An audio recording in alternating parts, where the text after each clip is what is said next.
Uncuffed. I'm Brian. On this podcast, we'll talk about law enforcement, social media, platforms, and just life. So as you guys saw on the last two podcasts, they were pretty much about YouTube and how to get started in the social media business, how to get going in it. I'll touch on it a little bit today, maybe not quite as much as I have been. There's a couple of topics in news I'd want to talk about. This deal in Wisconsin, another protester shot. You know, it amazes me that before any facts come out, law enforcement's wrong. Doesn't matter what the case was, facts come out, law enforcement's wrong. I mean, the story comes out and immediately law enforcement is deemed as done wrong. You know, we got to look at the facts of all this stuff before you can jump to such a conclusion. You know, they call these peaceful protests. I watched a lot of the footage. There wasn't much peaceful about it. They were trying to tear down a fence around someplace that was trying to obviously keep people out. Busting windows again. I mean, it was just chaos.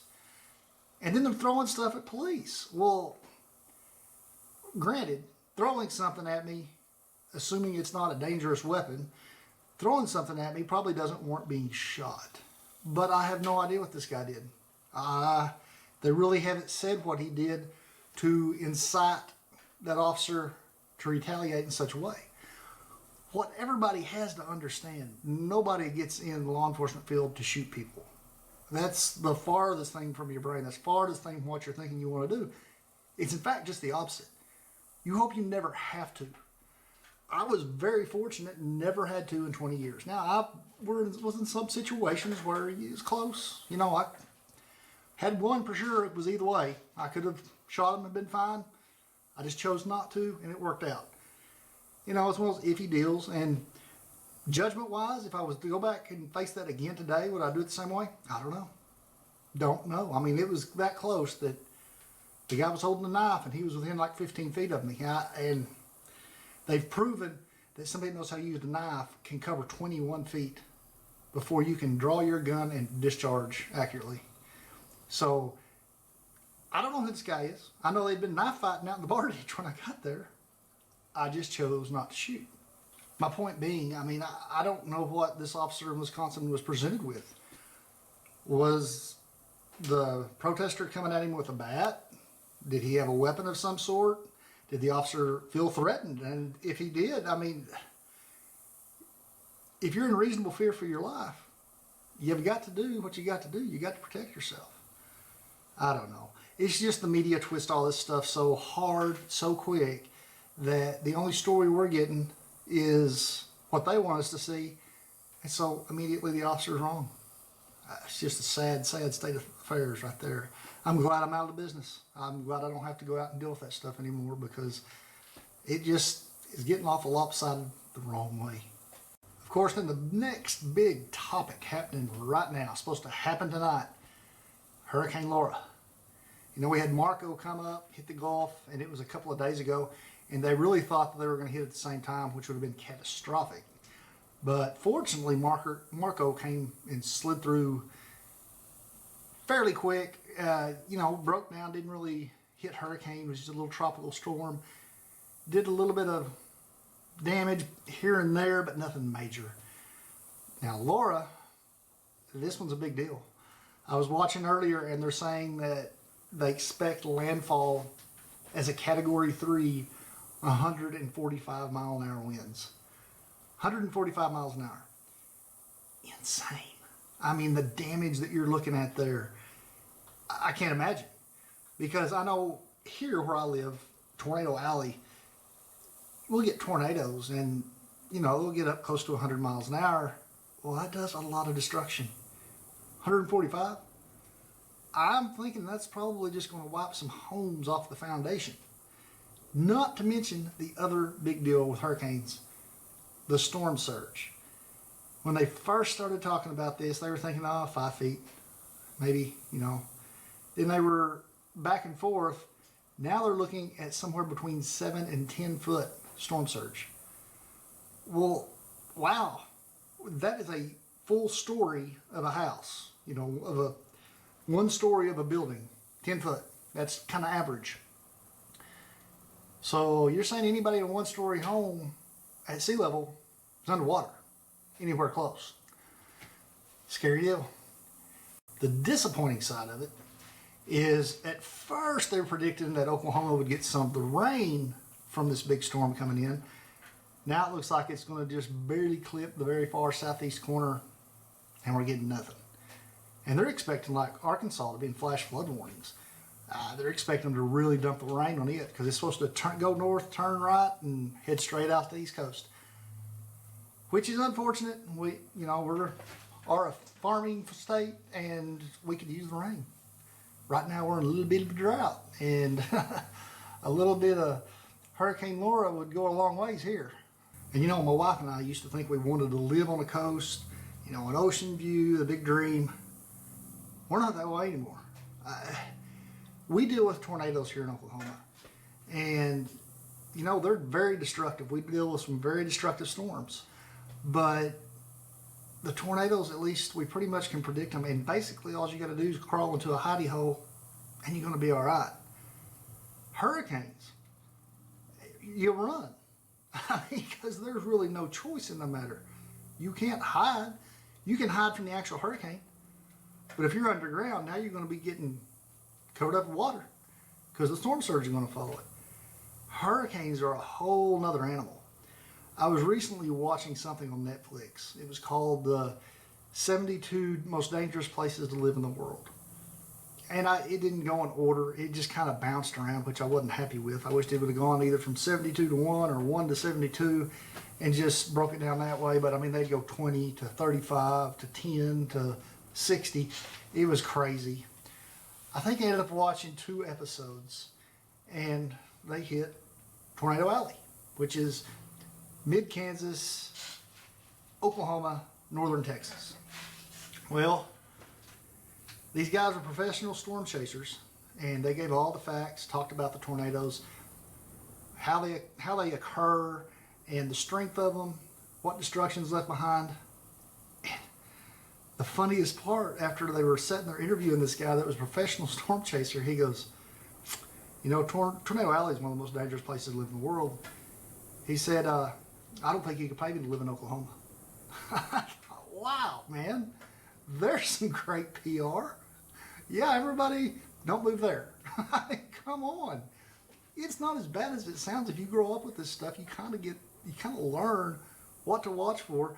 Everybody in Oklahoma is an amateur meteorologist because you grow up watching these radars. You understand what hook echoes are and how to read the radar almost as good as the meteorologist presenting it to you.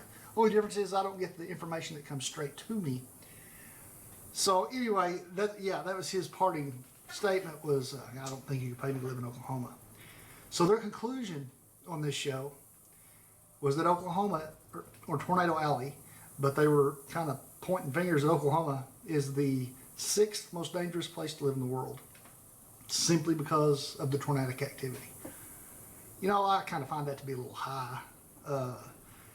If you're talking natural disasters as how you're listing it, okay, I mean, I might go with it if it's just natural disasters, but there are places in this world that just the way populations work, just the way law enforcement works, I would find it to be far more unsafe.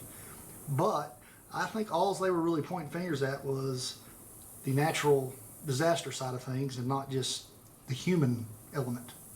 Because when I look at that kind of stuff, I always think this: California is supposed to be some of the best weather in the United States. And, it's beautiful, cost of living's through the roof, and, it's oceanfront, great. And they don't really get that many hurricanes out there. I mean, hurricanes on the West Coast are fairly rare. It's that earthquake thing. If you've never been in an earthquake, it's very unsettling. Been in a couple, none of them were real big, because we do have a few earthquakes in Oklahoma too, but nothing like California is capable of having. They grew up about tornadoes in Oklahoma. Well, an earthquake, there is no running. It is the actual land you're on that is causing the problems. There's no place to run from that. Unless you have a helicopter right there handy when it starts so you can lift up and stay above it, you're in it. And you know the big fear, which everybody jokes about, that one day California's just going to fall off in the ocean. The San Andreas Fault's just going to give way, and away she goes. I mean, clearly, hopefully that's not the case. At least not in our lifetime. I really not want to see that. But I mean, I just find it just depends on where you're from as what you deem acceptable conditions to live in. Because people in California, you know, well, that's just a little tremor. And if it's a big one, you know, it's a big deal. Well, it's the same in Oklahoma. Oh, that's just a little F1 tornado. Not a big deal. I mean, I just basically stir up a lot of dust. But to somebody who has never seen it, it's going to freak them out. Okay, well, but jump back over there into the social media area real quick. These last two podcasts have really stirred up some listener and viewer questions, which is great. I mean, it gets their mind going, thinking, hey, maybe this is something we can do. Wonderful. So we'll just address a few of them. Okay, so one of them is about the subscribers. Here's what I didn't make real clear. Yes, a bunch of subscribers is awesome. Obviously, the more subscribers you have, each video, the more views you have, more than likely. But theoretically, you could have 1,001 subscribers, and as long as your videos are getting unbelievable views, it doesn't matter, you're making bank. Your money comes off of the views of the videos, not the subscribers. The number of subscribers basically just tells you as the content producer that you're at least going to have a good turnout every video. So I mean, like, I keep bringing up my buddy Daniel Arms at Arms Family Homestead. He's rolled over 400,000 subs now. So he can be fairly certain that every video, I'll be conservative, say every video, is probably going to get 40, 50,000 views, which is a great number of views. I mean, that's awesome. I mean, me, I'm setting about 6,400. I'm a little over 6,400 on Smokey CNC Woodworks. I have no guarantees there. So, I mean, 1,000 views off of a video is pretty good for me right now. 500 is pretty average. So, if I could put out something that got 50,000 views, I mean, that would be astronomical for this channel. I mean, it's just not that big of a channel yet. It just takes a while to get there. And oh, look, just as I'm saying we're not getting any rain, wind's kicking up and there's a storm moving in. What do you know? Oklahoma. You never know day to day. So back over to the social media stuff. So basically what I'm getting down to there is, don't worry about your subscribers. Yes, you got to get 1,000, but what you're really after is the views. I mean, in the end, it's the views, views, views. Now, I'm going to apologize for the background noise here, talking about that. Apparently, this storm's coming on, and the wind's blowing out of the south, and it's blowing right into my door, right beside the booth here. And I'm just going to try to power on through it and get this podcast knocked out for you and just work through the noise.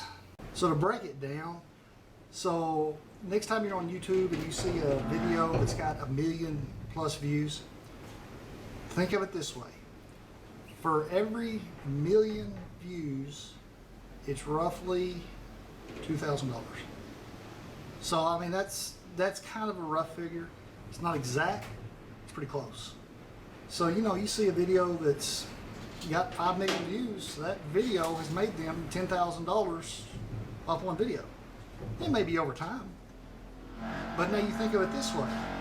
You get, 20 videos that gets 5 million views. Well, now you're talking about some jack. You're talking about some money. So the way channel's Daniel's size, that has 400,000 subs, every one of his videos has been getting around 100, 200,000 views, which is roughly half of his subscribership, which is awesome. But you get that many views, so he does 5 videos a week. There you go, you got 1 million views a week, so that's $2,000 a week. He's actually getting higher than that on average, higher than 1 million, but just as an example, that's all I'm pointing this out. And a lot of this is going to translate. Facebook, I've told you before, you can monetize it. It's going to be the same thing. It's going to be X number of views and followers instead of subscribers, followers. Now their followers is crazy. It's like 10,000. You got to have that before you can get going making any money off of them. But here's the thing, you work at it over time. You get Facebook going or you get YouTube going. You get YouTube going, now you just take your video you did for YouTube and plop it on Facebook also. Same content, same amount of work, you just put it on a separate platform and it starts making money. Well, now you got both working. And that's what Daniel's done. He's got both of those plus Instagram going pretty good. You know, the guy's making like $8,000 off Facebook. So, you know, $35,000, $40,000 a month, it's nothing to sneeze at. I mean, in the end, this is just like anything else. This is going to come down to how much work and effort you put forward producing your videos, coming up with good content, and just following through with the whole process. So, and jumping back over just a little bit of news because it's also social media related. I mean, you knew Trump was going after TikTok. It's a China-based platform. And of course, Trump's saying that it's for information stealing. They're taking Americans' information and they're going to do something big with it. Well, Trump's idea was to ban TikTok from the United States, the United States version from here, from broadcasting.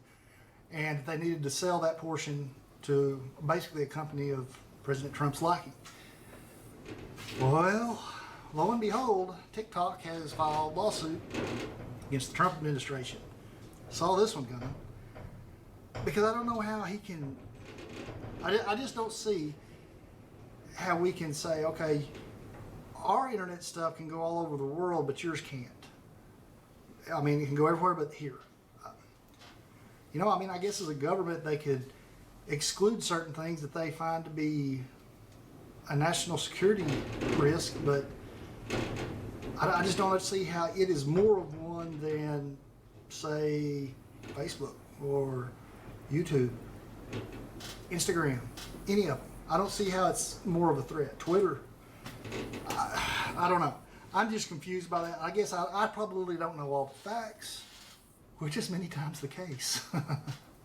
Okay, so well, unfortunately, I just pulled up some weather and we do have a storm spurring up out here, and probably going to have to cut this in quite a bit shorter than I usually do, just because I don't want to be out here in this building when the storm hits, because you won't be able to hear me anyway when the rain starts.